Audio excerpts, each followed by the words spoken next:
येथील ऑर्डनन्स फॅक्टरीमध्ये जो स्फोट झाला त्याच्यामध्ये तिथले अधिकारी आणि कर्मचारी त्याची संख्या आता आपण चॅनलला 5 बघतोय, पण जी मला माहिती आहे त्याच्यापेक्षा जास्त, कारण की 2-3 सेटमध्ये त्या पद्धतीचा स्फोट झालेला आहे अशा पद्धतीची माहिती माझ्याकडे येत आहे। या दुर्दैवी घटनेमध्ये ऑर्डनन्स फॅक्टरीचे अधिकारी कर्मचाऱ्यांचा जो दुर्दैवी मृत्यू झाला त्याबद्दलचा शोक मी संवेदना व्यक्त करतो। आणि नरेंद्र मोदींच्या काळामध्ये ऑर्डनन्स फॅक्टरी सुद्धा आता सुरक्षित नाही आणि त्या ठिकाणी निर्दोष अधिकारी आणि कर्मचाऱ्यांचा जीव गमवावा लागत असेल तर हे आपल्या देशाचं दुर्भाग्य आहे। देशामध्ये ही भंडाऱ्याची जी ऑर्डनन्स फॅक्टरी आहे ती एकमेव फॅक्टरी आहे की तिथं स्फोटक तयार केलं जातं। वेळ आलं तर आपल्याला मोठ्या प्रमाणात आरडीएक्स आपल्याला जगातून आणावं लागतं आणि मोठ्या प्रमाणात आयात केलं जातं आणि त्याच्यात भ्रष्टाचार करायला संधी मिळतं। पण इथं आरडीएक्स तयार होतं, देशामधली एकमेव भंडाऱ्यातली फॅक्टरी आहे आणि त्या आरडीएक्स फॅक्टरीमध्ये कधी नव्हे एवढा मोठा स्फोट त्या ठिकाणी झाला आहे आणि हे नरेंद्र मोदीच्या सरकारचं फेल्युअर आहे असं या ठिकाणी मी म्हणेल। त्याचप्रमाणे आपल्या राज्याचे ज्यांना मोठ्या बहुमताचा फायदा झाला असं आपले मुख्यमंत्री दाऊसमधून त्यांनी काल पत्रकार परिषदेमध्ये सांगितलेलं आहे।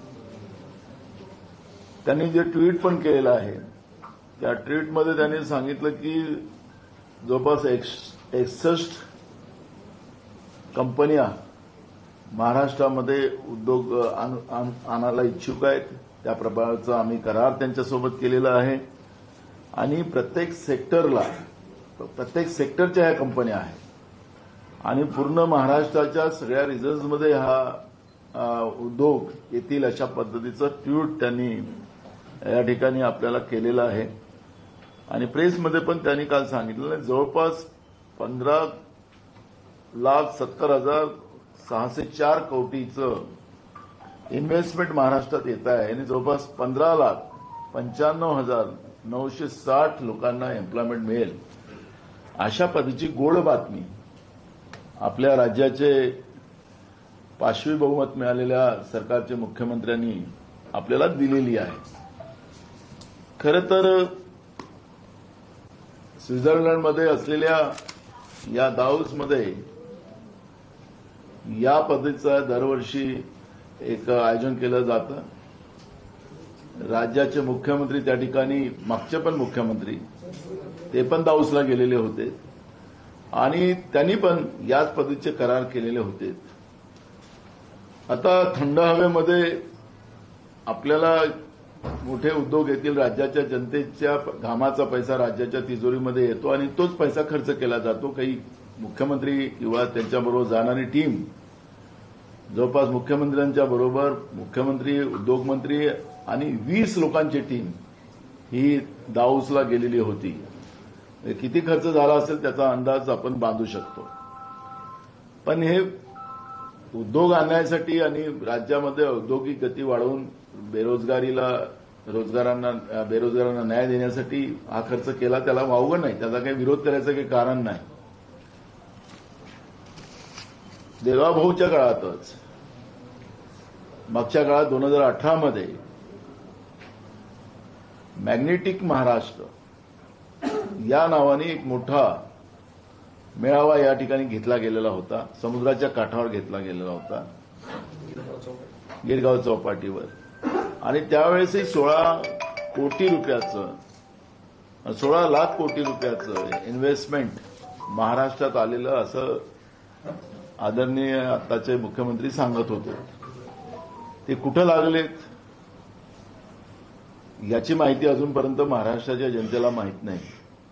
माझं मी या ठिकाणी ज्या कंपन्यांचा उल्लेख या ठिकाणी केला गेलेला आहे त्या कंपन्या, जसा 61 कंपन्यांचा उल्लेख केला त्याच्यातल्या जवळपास महाराष्ट्रातल्याच 43 कंपन्या महाराष्ट्रातल्याच आहेत. फक्त 10 कंपन्या ह्या विदेशातल्या आहेत. आता परवा छत्तीसगडचे मुख्यमंत्री आपल्या मुंबईला येऊन गेले आणि त्यांनी जवळपास 6,000 कोटीचं इन्व्हेस्टमेंट छत्तीसगडला घेऊन गेले मुंबईतून. हे सांगायचं तात्पर्य असं की त्यांच्याच पक्षाचे मुख्यमंत्री बाजूच्या राज्यातले मुंबई शहरातले उद्योग घेऊन जातात आणि राज्याचे मुख्यमंत्री दाऊसला जाऊन जे आकडे सांगतात ते किती खरं आहे. कारण की मी त्यांचे स्टेटमेंट पण ऐकलेलं आहे की विरोधक आमच्यावर आरोप करतात आहेत की इन्व्हेस्टमेंट येत नाही वगैरे. हे मागचं इन्व्हेस्टमेंट सुद्धा आमचं पूर्ण स्टेबल झालेलं आहे असं ते सांगतात आहे. मग यांनी आता खरंच यांच्यामध्ये दम असेल तर आता दाऊसमधून आज आले असतील रात्री किंवा आज येतील. अजून तसा काही प्रोग्राम आम्हाला मिळाला नाही, तुमच्या चॅनलमधूनही मिळाला नाही, त्याच्यामुळे ते आले नसतील असं मान्य करावं लागेल. पण आज येतील.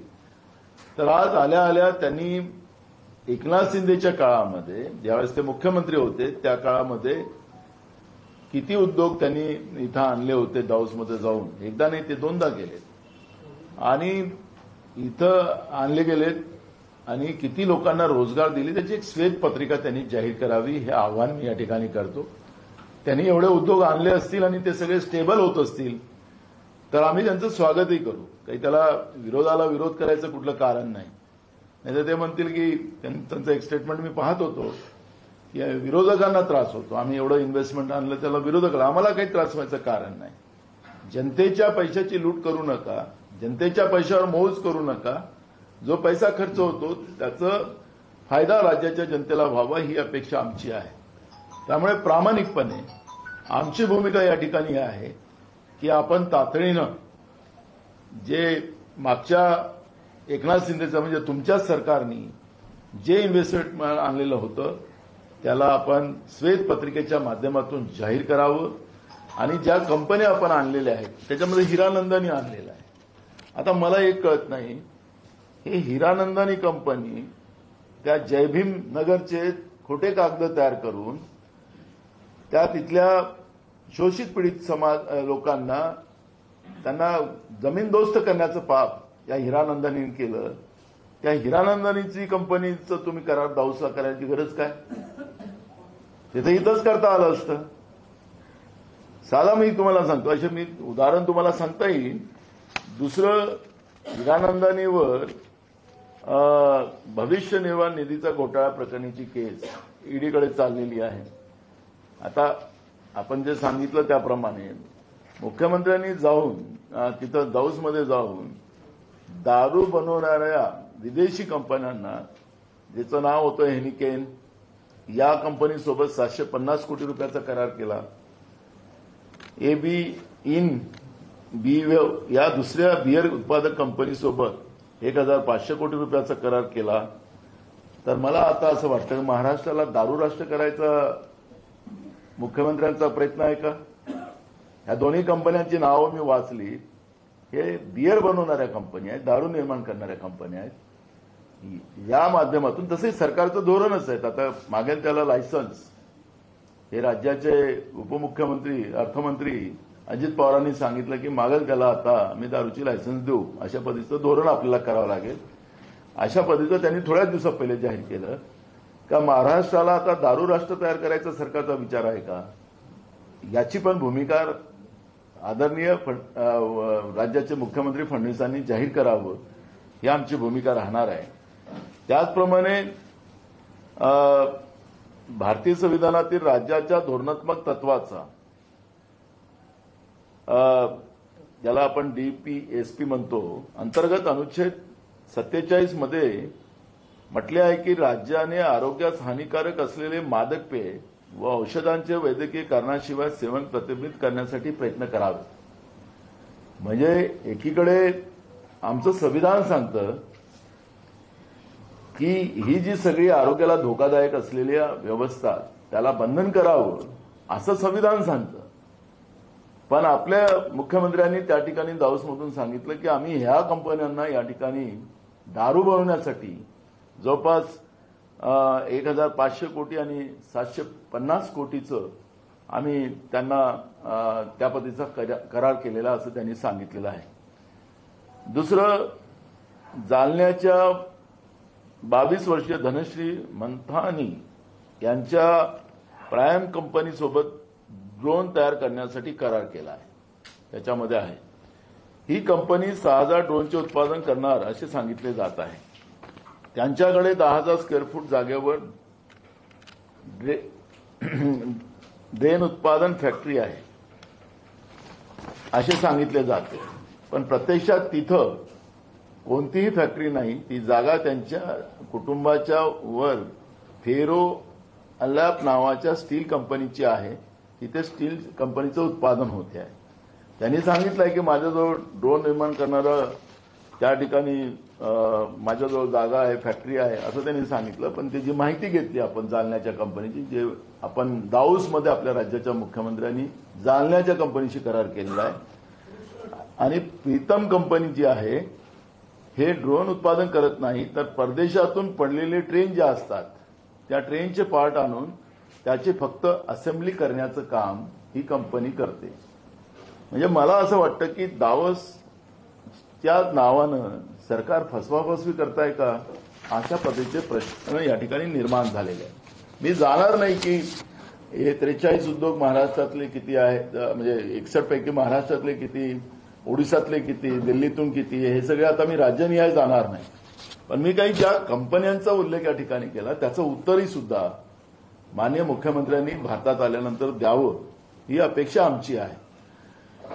चांगलं काम करत असतील आणि खरंच हे इन्व्हेस्टमेंट येत असेल आणि जे राज्याला हानिकारक नसेल, आम्ही ज्यावेळेस दावोसला जात असताना मुख्यमंत्र्यांना आम्ही शुभेच्छा दिल्या होत्या आणि त्यांना आम्ही सांगितलं होतं की उद्योग महाराष्ट्रामध्ये आणत असताना ते हरित उद्योग असावे, ही आमची भूमिका होती. पण मी तुम्हाला आता संविधानातली काही भूमिका स्पष्ट करून सांगितली. ते उद्योग असे आणलेत की राज्याच्या जनतेच्या हानिकारक असेल आणि दारू राष्ट्र निर्माण करायची भूमिका अगर मुख्यमंत्र्यांची असेल तर त्याचं स्वागत करता येणार नाही. आणि म्हणून हे भारतात आल्यानंतर त्यांनी या सगळ्या गोष्टीचं स्पष्टीकरण द्यावं ही भूमिका आहे. मी आता मॅग्नेटिक महाराष्ट्र वगैरे या विषयावर जाणार नाही, कारण की ते सगळं आतापर्यंत घोषणाबाजी झाली. पण मला असं वाटतं की आता खरी अंमलबजावणी व्हावी, राज्य उद्योगाला प्रगतीवर पदावर जावं आणि ज्या पद्धतीनं त्यांनी सांगितलं की लाखो तरुणांना आम्ही रोजगार या निमित्तानं निर्माण करू, तर त्याला बिलकुल केलं पाहिजे. त्याला कोणाचा विरोध राहण्याचं कारण नाही. पण जनतेची उधळपट्टी करून फक्त फेकाफेकी होत असेल तर काँग्रेस पक्ष ही गोष्ट सहन करणार नाही, ही भूमिका आमची आहे. मागच्या वेळेस दावोसमध्ये मोठा दावा करण्यात आला होता की मोठ्या प्रमाणात रोजगार आणि महाराष्ट्रामध्ये मोठी इन्व्हेस्टमेंट केली जाईल, परंतु ज्या काही कंपन्या फेक निघाल्या होत्या तशाच प्रकारचं आता ही समीकरण पाहायला मिळत आहे. 15 लाख युवकांना रोजगार मिळेल असा दावा केला आहे, परंतु कंपन्यांचा जर इतिहास जर बघितला तर अशा कुठल्या प्रकारचा येईल, असं का करताय? कारण मागच्या वेळेशी केलं, आता दुसऱ्या वेळेस करताय. मी मुद्दा म्हणून तुमचा प्रश्न हा येणारच होता आणि तुमच्या मनातही ती शंका आहे, कारण की सातत्यानं आता तर यांनी 20च लोक नेले. मागच्या मुख्यमंत्र्यांना तर काहीतरी 100च्या वर लोक घेऊन गेले होते. ही जनतेच्या पैशाची उधळपट्टी आणि ज्या कंपन्या असतात त्या कंपन्यालाही सरकार घेऊन जात, ज्या महाराष्ट्रातल्या आहेत, हाकेवर आहेत. म्हणजे वर्षा बंगल्यावरून किंवा त्यांच्या सागर बंगल्यावरून पायदळ गेलं तर काही कंपन्यांचे मालक तिकडेच राहतात. मॉर्निंग वॉकला जात असेल मुख्यमंत्री तर तिथं जवळपासच आहे. म्हणजे चहा प्यायला गेला तिथे करार करता येऊ शकतो. त्यांना दाऊसमध्ये नेण्याचं काही गरज नाही.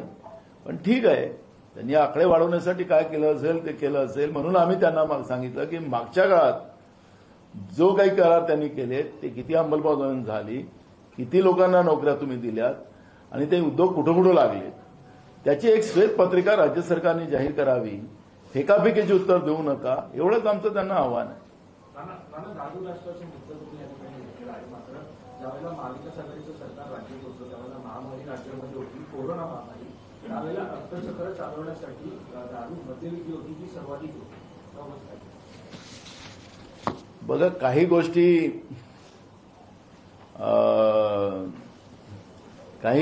गोष्टी खोट्या जेव्हा पसरवल्या जातात, की कोरोनाच्या काळात असं सांगण्यात येत होतं, की पसरवलं गेलं होतं की जो दारू पिईल त्याला कोरोना होणार नाही. आणि मग लोकांना वाटलं जीव वाचवण्यासाठी जे पेत नव्हते त्यांनी पण पिली असेल आणि त्याच्यामुळे तुम्ही मद्य विक्रीला जास्त झाली असं तुमचं जे म्हणणं आहे, तर तोही कारण होऊ शकते. कारण ते त्या पद्धतीचा खोटा प्रचार त्या काळात केला गेला होता, त्यामुळे झालं असेल. तर त्याच्यामुळे त्याला आता काही हा विषय होऊ शकत नाही. पण कोरोनाच्या नंतर राज्यामध्ये आणि हे नवीन सरकार आल्यानंतर या सरकारने, राज्याच्या उपमुख्यमंत्र्यांनी, राज्याच्या अर्थमंत्र्यांनी सांगितलं की आम्हाला महसूल वाढवायचा असेल तर दारूचे लायसन्स देऊन दारू विक्री वाढवावी लागेल, अशा पद्धतीची भूमिका त्यांनी मांडलेली आहे, जाहीरपणे मांडलेली आहे. आणि माननीय मुख्यमंत्र्यांनी दाऊदमध्ये जाऊन ज्या विदेशी कंपन्या ज्या आहेत त्याच्यातल्या 2 कंपन्या ह्या बिअर आणि दारू बनवणाऱ्या कंपन्या आणलेल्या आहेत. एकाचं 1,500 कोटीचं इन्व्हेस्टमेंट आहे आणि एकाचं 750 कोटीचं इन्व्हेस्टमेंट आहे. त्या कंपन्यांची नावं मी सांगितली. म्हणून माझा मुद्दा या ठिकाणी असा निर्माण झाला की हे महाराष्ट्राला आता दारू राष्ट्र बनवण्याचा सरकार प्रयत्न करायला निघालेला आहे का, हा आमचा प्रश्न या निमित्ताने निर्माण झाला. एका बाजूला काँग्रेस म्हणते की महागाई वाढली आहे, तर आज एसटी मध्ये देखील म्हणजे पैसे जे असतात ते वाढवण्यात आले, तर ह्याच्याकडे कसं बघतात? भाडेवाढीचा देखील निर्णय घेण्यात आलेला. बघा, हे सरकार यांचा अवास्तव जो खर्च आहे तो अवास्तव खर्च जो काढण्यासाठी, आणि तेच सरकार मान्य करते की आम्ही बांगलादेशी महिलांना सुद्धा लाडकी बहीण योजनेचा फायदा दिलेला आहे, तो घेतला गेलेला आहे, असं सरकारमधले काही लोक जेव्हा सांगत असतील, म्हणून मी अवास्तव खर्च हा शब्द वापरलेला आहे. सरकारवर एफआयआर दर्ज व्हायला पाहिजे. कुठल्याही योजना राबवत असताना चुकीच्या लोकांना योजना मिळू नये त्याची काळजी सरकारने घ्यायची असते.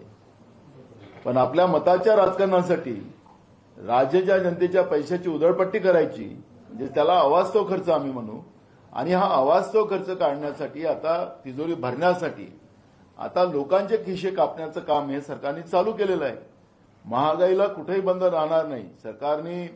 मला तर मी तुम्हाला एक साधा प्रश्न आता सांगतो. काही पेपरने आज त्याच्यावर अग्रलेख टाकलेले आहेत की एकट्या मराठवाड्यामध्ये या गेल्या 2-3 महिन्यात 900 शेतकऱ्यांच्या आत्महत्या झाल्या. मुख्यमंत्र्यांनी सांगितलं की आम्ही 7/12 कोरा करू. अजूनपर्यंत 7/12 कोरा केला नाही. शेतकऱ्यांच्या शेतीच्या मालाला भाव देऊ, सपोर्ट प्राईसच्या पेक्षा कमी भाव मिळाला तर त्याला आम्ही डिफरन्स देऊ. कुठल्या शेतकऱ्यांचं घेणं देणं काय आहे सरकारला? अजून शेतकऱ्यांनी विकलेला मालाला भाव, अजून त्याला पैसे मिळाले नाहीत. ही परिस्थिती राज्यातली आहे. महाराष्ट्रामध्ये शेतकऱ्यांच्या आत्महत्याचा सडा पडतो आहे आणि सरकार सगळं आलबेल आहे असं म्हणत असेल. बेरोजगारांची तीच हालत आहे. महागाईला तर काही आता सीमा राहिलेली नाही. आणि म्हणून ह्या सगळ्या प्रश्नाचं उत्तर मुख्यमंत्र्यांनी आता स्वित्झर्लंडच्या थंडीमधून आता मुंबईत आज येतात आहेत, त्यांनी या सगळ्या प्रश्नाचं उत्तर दिलं पाहिजे आणि त्या उत्तर त्यांनी दिलंच पाहिजे, ही त्यांची जबाबदारी आहे. विधानसभा निवडणुकीच्या दरम्यान महायुती सरकारने घोषणा केली होती की शेतकऱ्यांची जी आत्महत्या आहे ती थांबवण्यासाठी कर्जमाफी मोठ्या प्रमाणात केली जाईल. परंतु आता महायुतीच्या नेत्यांमध्ये आणि खास करून कृषी मंत्र्यांमध्ये हे जो मत आहे की जे कर्जमाफी आहे ते न करता दुसरी कुठल्याही प्रकारची भूमिका घेतली पाहिजे. यामध्ये वेगवेगळे विचार पाहायला मिळत आहे. शेतकऱ्यांची कर्जमाफी या ठिकाणी होताना पाहायला मिळत. मी तुम्हाला सांगतो की सरकारने जे सगळ्या घोषणा निवडणुकीच्या काळात केल्या होत्या ते जुमल्या होत्या का? त्यांच्या जाहीरनाम्यामध्ये त्यांनी जे काही उल्लेख केलेले आहेत ते सगळे जुमलेबाजी होती काय? आम्ही हे सगळे प्रश्न विधानसभेच्या अधिवेशनामध्ये सरकारला विचारणारच आहोत. त्यांचे जाहीरनामे त्यांना दाखवणार आहोत. त्याच्यामुळे या सरकारची मानसिकता ही खोटारडी आहे का? खोटं बोलायचं आणि सत्ता घ्यायची ही असेल तर बाप दाखवून ते श्राद्ध कर अशी मन आमच्या भागात आहे. ही भूमिका आम्ही सरकारसमोर मांडू. सरकारने महाराष्ट्रामध्ये चाललेल्या शेतकऱ्यांच्या आत्महत्यांच्या बद्दलचं गांभीर्य घेतलं पाहिजे. तातडीनं शेतकऱ्यांच्या आत्महत्या थांबवण्यासाठी उपाययोजना राबवल्या पाहिजेत. कर्जमाफी सरसकट त्यांनी केलीच पाहिजे, त्यांच्या घोषणेप्रमाणे केली पाहिजे. महिलांना 2100 रुपये त्यांनी निवडणुकीनंतर जाहीर केले होते, अजूनपर्यंत 2100 रुपये त्यांनी दिले नाहीत. ते तातडीने 2100 रुपये त्या महिलांना, लाडक्या बहिणींना दिले पाहिजेत. आणि बेरोजगारांच्या बद्दलच्या ज्या भूमिका मांडल्या होत्या त्याबद्दलचं बेरोजगारी कशी संपवली जाईल, प्रत्येकाच्या हाताला काम कसं दिलं जाईल आणि महागाई कशी कमी केली जाईल याच्यावरचं सरकारने भूमिका स्पष्ट केलीच पाहिजे आणि ते कृतीमध्ये केली पाहिजे, फेकाफेकीमध्ये नाही. हिंदीमध्ये. विरोधी पक्षनेता पदासाठी काय फॉर्म्युला ठरलाय का ना? अरे अधिवेशन तर सुरू होते बाबा, विरोधी पक्षाचं काम तेव्हा चालू करू. कुठेतरी आगामी निवडणुकांसाठी, पालिकेच्या निवडणुकांसाठी त्यांनी तयारीला सुरुवात केलेली आहे. असं आहे की मोदीजी आणि अमित शहाजी हे दोघेही 5 वर्ष निवडणुकाच करत राहतात. त्यांचा ते काही प्रचारक आहेत, ते संघाचे. संघ आणि भाजप एकच आहे, तर ते इकडे सत्तेमध्ये बसूनही प्रचारच करतात. देशाचं काम त्यांना सांभाळायचंच नाही आहे. त्यामुळे प्रचारासाठी ते येत असतील असं तुमचं म्हणणं आहे. पण मला जे काही पाहण्यात आलं की आज सहकार परिषद ते काहीतरी घेतात आहेत आणि सहकाराचा या उत्सवाला ते सामील होतात आहे. पण त्यांचं इथं आल्यानंतर सहकाराला कसं वाढवायचं आणि एकमेका सहाय्य करू अवघे धरू सुपंत असा तो सहकाराचा मंत्र आहे, त्याप्रमाणे काम करतात की त्यांच्यासोबत असलेल्यांना मदत आणि त्यांच्यासोबत नसलेल्यांना मदत नाही असं करतात काय, हे आपण त्यांचं आल्यानंतर जे काही ते त्यांच्या कृतीतून घडेल त्याच्यानंतर प्रतिक्रिया आपल्याला देता येईल. स्थानिक स्वराज्य संस्थांच्या निवडणुकांसाठी उद्धव ठाकरे यांनी स्वबळाचा नारा दिलेला आहे. कालच त्यांनी जाहीर सभेत असं वक्तव्य देखील केलं. कशा प्रकारे होतं? स्वागत करू त्यांच्या निर्णयाचं. सगळे वेगवेगळे नाही, ते जेव्हा एका पक्षाचे नेते त्या पद्धतीनं बोलतात आहे त्यांच्या निर्णयाचं स्वागतच केलं पाहिजे. काँग्रेसची सुद्धा भूमिका बरं, मी काय बोललो, त्यांनी निर्णय घेतलेला आहे, त्यांचं स्वागतच करू. काल भारतरत्नाचा मुद्दा होता बाळासाहेब ठाकरे यांच्या. त्यावेळेला संजय राऊत असं म्हणाले की बाळासाहेब ठाकरेंना बाळासाहेबांना म्हणजे वीर सावरकरांचा सुद्धा सन्मान आहे. मला असं वाटतं की आता केंद्रात आमचं सरकार नाहीये. आम्ही अनेक वर्षापासून मागणी करतो आहे महात्मा ज्योतिबा फुले आणि सावित्रीबाई फुल्यांनाही भारतरत्न पुरस्कार मिळावा, पण केंद्र सरकार त्याच्यामध्ये काही लक्ष घालत नाही. सरकार आमचं नसल्यामुळे मला वाटतं की ह्या सगळ्या गोष्टीची प्रतिक्रिया देण्याची गरज नाही.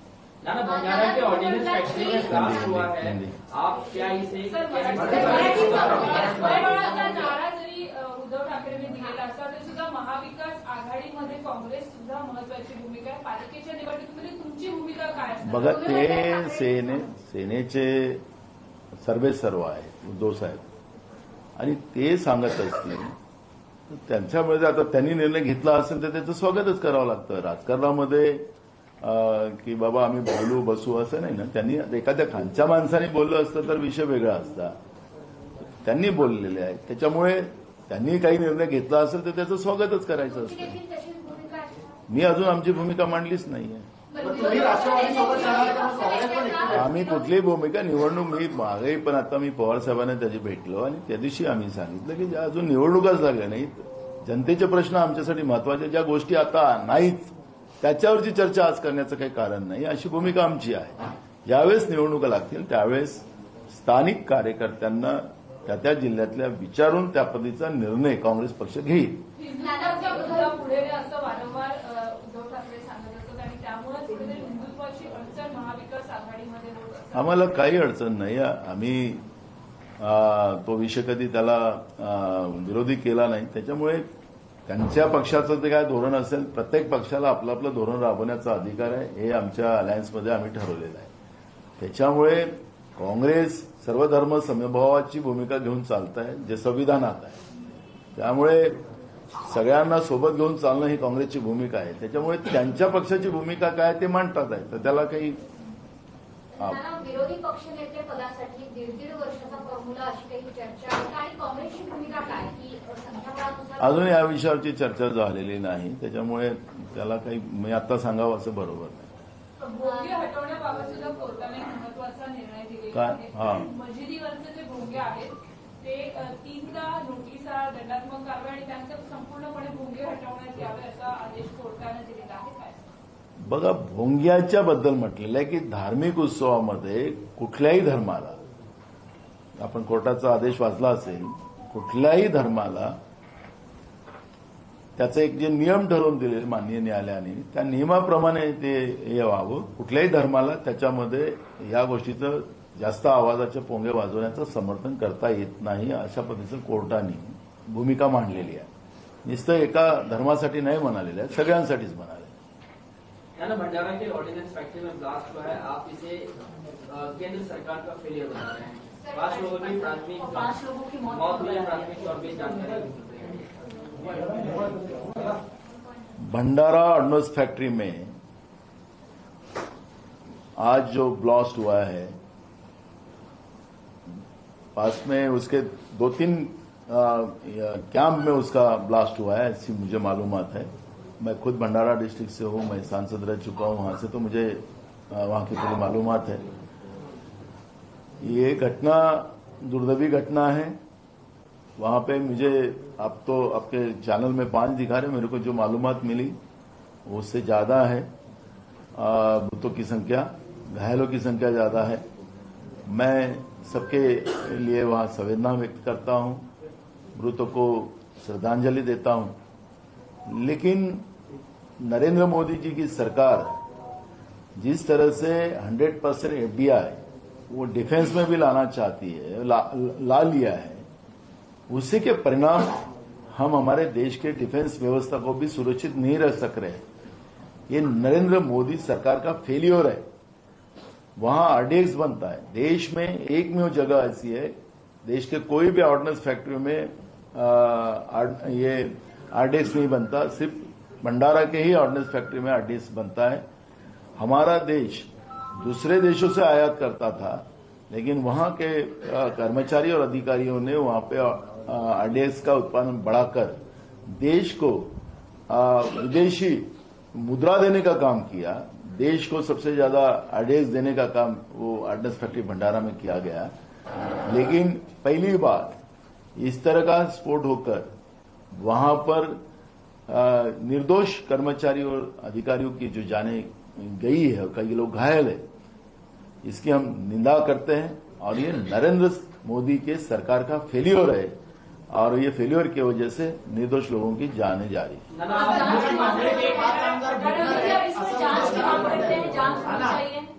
बिल्कुल, इसमें जांच होना चाहिए और इसमें सांसदीय दल की समिति बनाना चाहिए, क्योंकि ये इससे आसान नहीं होगा। क्योंकि कल कोई सीबीआई आके बात करेगा, कोई कुछ, तो उनके पास तो उनका पपेट है वो लोग। इसमें सर्वदलीय सांसदों का कमेटी बनाना चाहिए और उस आधार पर ये सब जांच होना चाहिए कि वास्तविकता क्या है। तो मुझे लगता है कि जो भी हमारी डिफेंस व्यवस्था है उसमें एक हम सुरक्षितता बनाने का मौका सरकार को मिलेगा। लेकिन सरकार कभी ये काम नहीं करेगी। लेकिन हमारी मांग है कि सर्वदलीय सांसदों का एक कमेटी बनाकर उसमें जांच की जाए।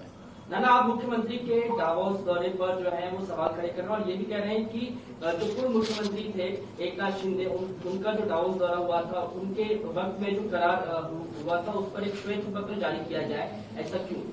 देखो, हमारे मित्र राज्य के मुख्यमंत्री, इनको उन्होंने कहा कि मुझे बहुत ज्यादा बहुमत मिला है, उसके वजह से ज्यादा लोग महाराष्ट्र में इन्वेस्टमेंट करना चाहते हैं। उसके लिए उन्हें 61 कंपनियों के साथ उन्होंने एमओयूज किया है और उन्हें कहा कि हर सेक्टर में और हर रीजन में ये इंडस्ट्री जाएगी, ऐसा उनका कहना है। 15,70,604 करोड़ रुपए का इन्वेस्टमेंट उन्हें लाया है और 15,95,960 लोगों को एम्प्लॉयमेंट मिलेगा, ये दावा उन्होंने किया है। तो हम उसका, ये उनके जो घोषणा हुई है उनका स्वागत हम करते हैं, क्योंकि अगर ये प्रामाणिक होगा तो उसका स्वागत ही करना है, क्योंकि विरोध को विरोध करने का कोई काम नहीं हो सकता। लेकिन हमारा एक सवाल इसमें है कि जो कंपनियां मुंबई की है, अब उसमें विशेष करके एक कोल्ड प्ले, जब मराठी में नहीं बताया उसको, कोल्ड प्ले नाम की कंपनी है, उसने टिकटों का काला बाजार किया था। उसको बुक माई शो मुंबई पुलिस ने उसके ऊपर चौकसी शुरू है। ये गुनहगार कंपनी को, जिसको काला बाजार का आरोप है, ऐसे कोल्ड प्ले कंपनी को भी इन लोगों ने उसमें करार किया है, एमओयू किया है। अब काला बाजार करने वाली कंपनी को उसको व्हाइट करने का काम दाउस में जाके हमारे मुख्यमंत्री ने किया क्या, ये सवाल खड़ा होता है। दूसरा, हीरानंदानी जो ग्रुप है उसने भी दाउस में जाके उनका भी करार हुआ है। अब ये कंपनी जय भीम नगर में झूठे पेपर बनाकर वहां के गरीब शोषित पीड़ित लोगों को वहां से जमींदोज करने का काम इनने किया, बर्बाद करने का काम किया। उस हीरानंद ने कंपनी से करार वहां पे किया गया। ये कंपनी के ऊपर कर्मचारियों के भविष्य निर्वाह निधि का घोटाला का भी आरोप है, उसकी चौकसी सीबीआई की तरफ से चल रही है। तो दूसरा, मुख्यमंत्री ने वहां पर जाकर जो कंपनियां विदेश की है, तो विदेश की कंपनी में 2 कंपनियां ऐसी है कि हेनिकेन, ये दारू बनाने वाली कंपनी है, बियर और दारू बनाती है ये। इनके साथ 750 करोड़ रुपए का इन लोगों ने एमयू किया है। दूसरी कंपनी है एबी इन बियर, ये कंपनी बियर बनाती है। ये कंपनी 1500 करोड़ रुपए का करार इस कंपनी के साथ किया है। तो हमारा सवाल होता है, खड़ा होता है कि हमारा सवाल ये खड़ा होता है कि हमारे महाराष्ट्र को दारू राष्ट्र बनाने का काम मुख्यमंत्री ने हाथ में लिया है क्या? राज्य के उप मुख्यमंत्री भी कहते हैं कि अब हमारे राज्य की तिजोरी को भरने के लिए हमें अब दारू की लाइसेंस देना पड़ेगा, दारू का सेल बढ़ाना पड़ेगा। तो मुझे लगता है कि मुख्यमंत्री जी ने यहां पर विदेशी दारू बनाने की एक व्यवस्था बनाकर महाराष्ट्र को दारू राष्ट्र बनाने का प्लान बनाया क्या, वो भी उन्हें डिक्लेयर करना चाहिए। मैं एक बात का उल्लेख करता हूं, भारतीय संविधान में ऐसा एक धोरणात्मक डिसीजन लिया गया है कि उसको डीपीएसपी कहते हैं। अनुच्छेद 47 में ऐसा कहा गया है कि आपके आरोग्य को हानिकारक होने वाली मादक पेय और औषध वैद्यकीय उनको सेवन को प्रतिबंधित करना चाहिए, लेकिन सरकार तो इस सब चीजों को बढ़ावा दे रहा है।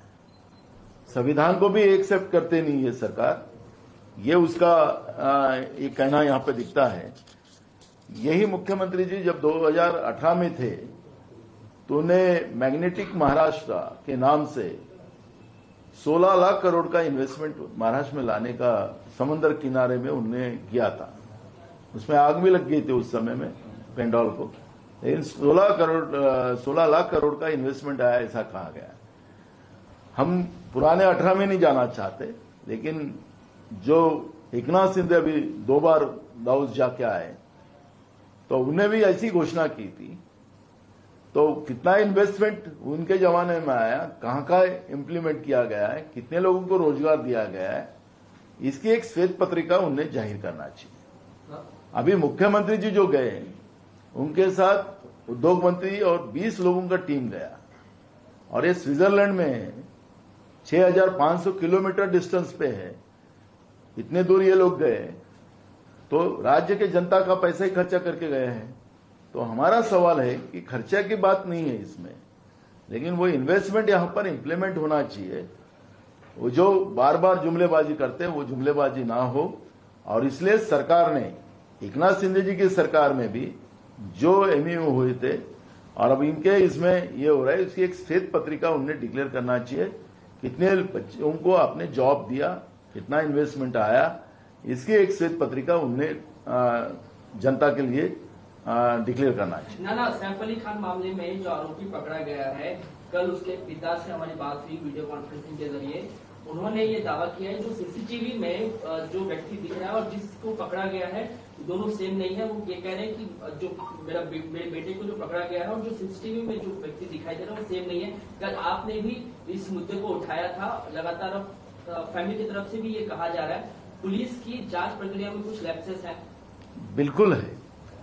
मैंने इसलिए दैनिक भास्कर का जो उनने उसका ऑब्जर्वेशन किया था, उस ऑब्जर्वेशन के आधार पर मैंने कहा था और मैंने गौर से भी देखा कि जो पुलिस ने आरोपी पकड़ा है उसमें और वो सीढ़ियों पे दिखने वाला आरोपी में फर्क है। जो आज जिसको पकड़ा गया उसके पिताजी ने भी जो कहा है कि मेरा बेटा उसमें था ही नहीं, मेरा बेटा तो कोई तो गांव में था, कुछ तो भी बताया उनने।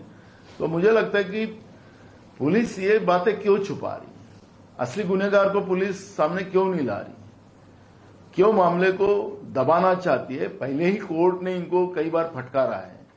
अक्षय सिंधे के प्रकरण में जिस तरह से फेक इनकाउंटर किया है ये कोर्ट ने साबित किया, और उसके पीछे का रीजन था कि अक्षय सिंधे के पास ऐसे कुछ मुद्दे थे कि जिसे जो आरएसएस की जो स्कूल है, जो बीजेपी की स्कूल है, उसका बांडाफोड़ होने वाला था और बच्चियों को न्याय मिलने वाला था। जो उसमें का मेन गवाहदार था उसको ही इन लोगों ने फेक इनकाउंटर करके मारा है। ये अब सिद्ध हो चुका है। तो हमारा सवाल ये खड़ा होता है कि सैफ अली खान के जो हल्ला करने वाला जो आदमी था, वो जो हमको सीडीए पे दिखता है, वो जो आपने पकड़ा है उसमें फर्क है। अब गुनहगार को छोड़ दिया और सन्यासी को आपने पकड़ के लाया क्या? तो पुलिस ने और सरकार ने इस बात का स्पष्टीकरण देना चाहिए। ये मांग काँग्रेस पार्टी करती है। नानाजी, गोल्ड प्ले बद्दल आपण सांगितलं, थोडं मराठीत पण एकदा.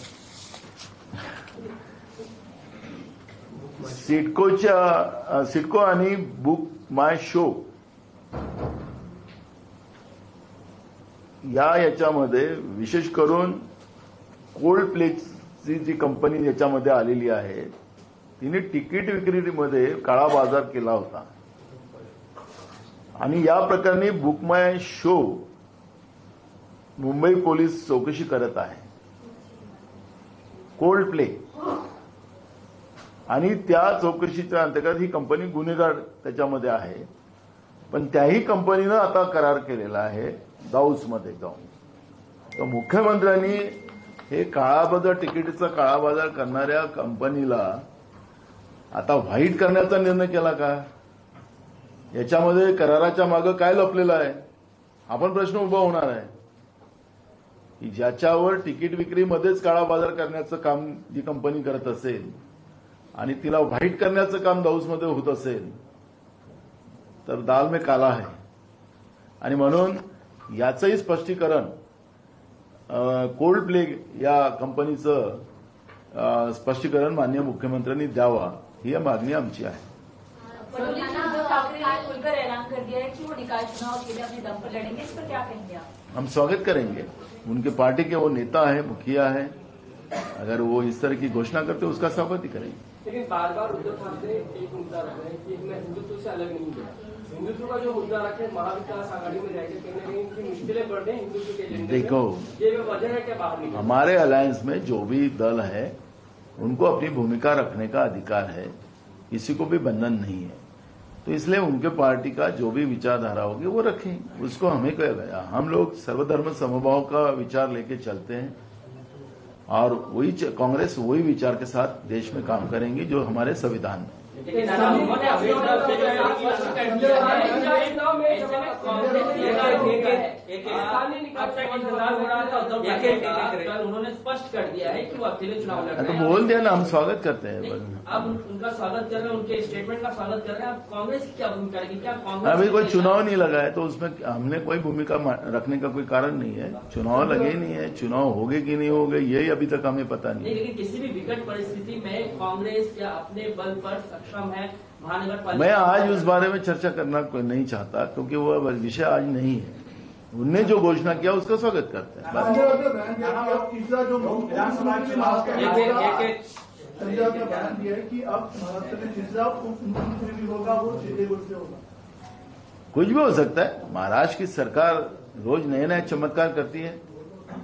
जैसे सह आरोपी होता है, जैसे क्या क्या लिखते हैं आजकल कोर्ट में भी बहुत सारे होता है. सह आरोपी एक और सह आरोपी, वैसा अभी सह पालक मंत्री भी हो रहा है. तो कुछ भी ये सरकार चमत्कारी सरकार है.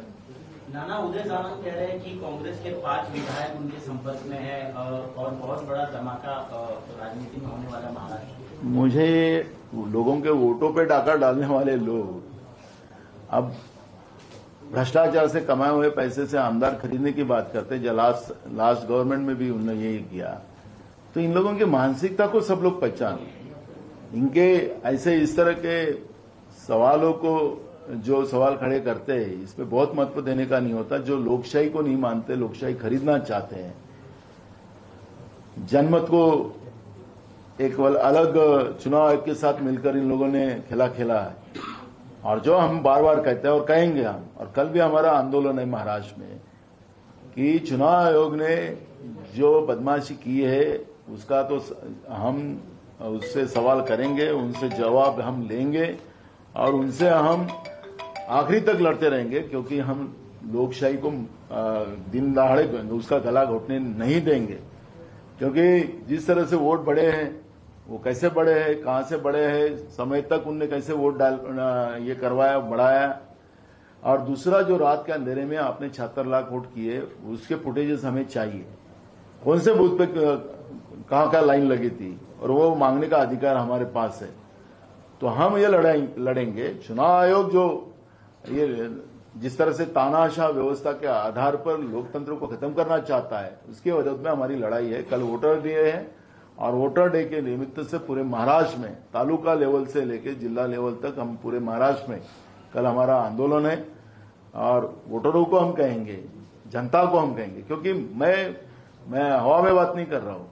तुम केंद्र सरकार के हेल्थ विभाग के जो आंकड़े हैं, 18 से ऊपर के जो प्रौढ़ जो लोगों की संख्या है हमारे महाराष्ट्र की, वो संख्या का आंकड़ा आप देखिए, और वोटर लिस्ट में आंकड़े जो बड़े हैं वो देखिए। जो संख्या हमारे महाराष्ट्र में नहीं है, केंद्र सरकार के आंकड़े के आधार पर वो संख्या महाराष्ट्र में कैसी बढ़ गई? तो चुनाव आयोग ने तो हमें जवाब देना चाहिए। जो लोग हमारे राज्य में नहीं है, हमारे राज्य का पॉपुलेशन नहीं है, चुनाव आयोग ने कहां से लाए? और आखिरी दिन तक, फॉर्म भरने तक, आखिरी दिन तक इन लोगों ने नाम उसमें डालने का काम किया है। ये पहले कभी नहीं था। 15 दिन पहले बंद हो जाता था, फिर ऑब्जेक्शन आते थे। चुनाव आयोग ने जो गड़बड़ किया है उसके आधार पर हमारी लड़ाई रहेगी। तो ये लोकतांत्रिक व्यवस्था की लड़ाई है। हमने आजादी देश को दिलाई कांग्रेस ने, और कांग्रेस से लोकतंत्र बचा के रखेगा, और वो लड़ाई कांग्रेस लड़ेगी। मऊ में भी हमारे नेता राहुल गांधी जी 27 तारीख को इस लड़ाई का आगाज करेंगे। लेकिन दादा, क्या वजह है कि आप अभी तक विरोधी पक्ष नेता को लेकर कोई आमरा नहीं बना पाए तीनों पार्टी में? हो जाएगा, ठीक है, देखो बावजूद उसके जो 1.5 साल का फॉर्मूला इसकी बात नहीं, अभी कोई फार्मूला डिसाइड नहीं हुआ है। अभी हम खुद शरद पवार जी, मैं और उद्धव जी बैठकर उसमें डिसीजन लेंगे। आपको तो पता है कि मेरे माँ के वजह से मैं गांव में ही था। मैं अभी 2 दिन पहले इधर आया, तो अभी पवार साहब भी नहीं यहाँ पर। 2-3 दिन के बाद जब दिल्ली में सेशन शुरू होगा, वहां पे हम लोग बैठेंगे और वही निर्णय लेंगे। विधानसभा चुनाव के बाद लगातार उद्धव ठाकरे की पार्टी विधानसभा चुनाव के बाद उद्धव ठाकरे की पार्टी लगातार कांग्रेस के ऊपर आरोप कर रही है कि उनकी वजह से हमारी हार हुई है, और अब कह रहे हैं कि हम अलग चुनाव लड़ेंगे। महाविकास आघाड़ी में कांग्रेस चुप क्यों है? कांग्रेस की क्या चुप्पी इसी बात को अंदेशा देगी कि जोर का झटका धीरे से देने की तैयारी में कांग्रेस पार्टी है? आपने मनमोहन सिंह साहब का जो शेर था, वो अभी उनके जाने के बाद बड़ा फेमस हुआ, मेरी खामोशी को। क्या बोला? तो हमारी कांग्रेस की भूमिका, हमारे खामोशी को आप गलत ना समझे। हमारी खामोशी कई सवालों का जवाब देने वाली है, इसलिए खामोशी कभी कभी खामोशी काम में आती है, और कांग्रेस सब देख रही है, तो इसमें हमको कोई जवाब देने का जरूरत नहीं है।